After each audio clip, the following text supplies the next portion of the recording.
बजे सुबह मैं आई हा। के बा काका बड़ो ए काका का भलवा हो अब हाँ विद्या के दाता जय सरस्वती माता 551 रुपया निकालो। भैला बोला नाम बोला। नवल कुमार हाँ ठीक बा हो गल। ए मंगरू काका ए के बा ए बोलो तो ए काका चांदा अच्छा ठीक है चंदा माँ तरह बउआ सरस्वती पूजा के सरस्वती पूजा लिखा था ऊपर। ए चाचा बहुत कस के पैसा लगल बा तनी आवत तनी जल्दी अच्छा तनी धरियो।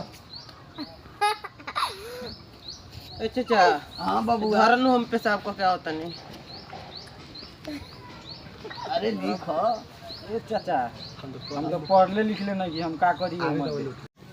हेलो गूगल सरस्वती पूजा हिंदी में कैसे लिखे।